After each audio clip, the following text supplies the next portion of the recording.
Hello everyone, in this video I will tell you something about modulation, like introduction of modulation. In next video I will be dealing with the needs of modulation. Okay, so this is a sheet of paper. This is my message signal. Okay, consider this as message signal, and a person is standing, that is in the corner of my room. So I have to convey this information to that particular person. Okay, so what I will do is I will just throw this paper. Okay, that is like 50 steps away from me, that corner.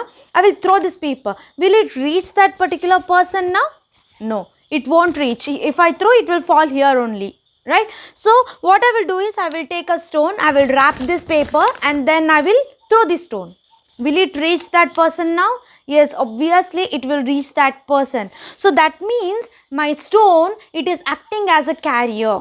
Okay, this is a modulating signal or the message signal, information bearing signal. Which one? This sheet. Okay, and my stone is a carrier signal. So this was the idea behind the modulation. Okay, so we will start with the baseband transmission. Baseband transmission. So baseband transmission, it is that transmission technique where the information signal was transmitted as it is. Okay, there was no process of modulation in the baseband transmission. Okay, so for example, in the telephony, for the local calls, what they did is actually they sent it through the transducer, means that the voice signal, it was converted to electrical signal, and this electrical signal, it was directly placed on the wires, and then it was received by the receiver.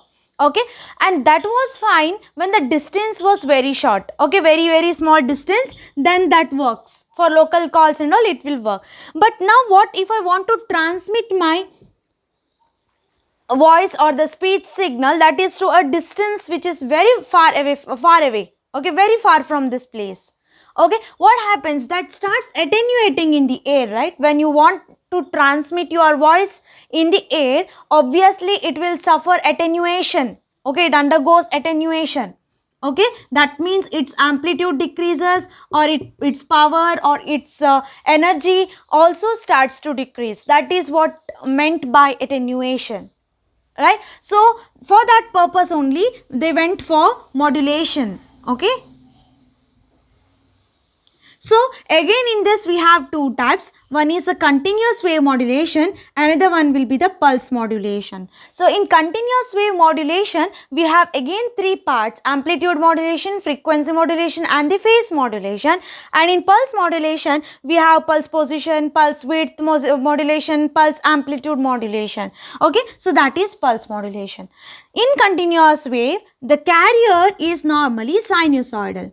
Okay, so sinusoidal, and here it is the periodic train of short pulses. Carrier is periodic train of short pulses. We will discuss this in detail. Okay, that is amplitude modulation, frequency, phase modulation. Frequency and phase modulation, they are actually a part of angle modulation.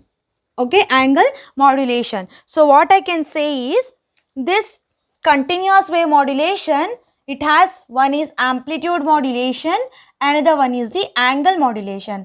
In angle modulation we have frequency modulation, another one is the phase modulation. So normally the carrier which is considered in the continuous wave modulation is sinusoidal. Okay, actually we consider sinusoidal signal for many purposes because our nature itself is sinusoidal. For example, you can consider the oscillations of the pendulum, ripples on the ocean surface. Okay, so these all are the examples, right? So nature is only sinusoidal, and mathematical analysis also is very easy.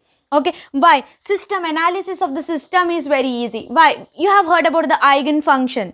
That means for a system, if the input is sinusoidal, the output is also sinusoidal. In that case, what happens? The analysis becomes easy.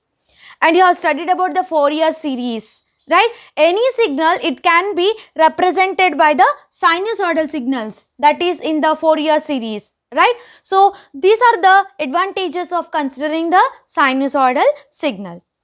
Okay, so here the carrier is sinusoidal signal. Here it is the periodic train of short pulses. Okay, we will see this in detail in the next videos.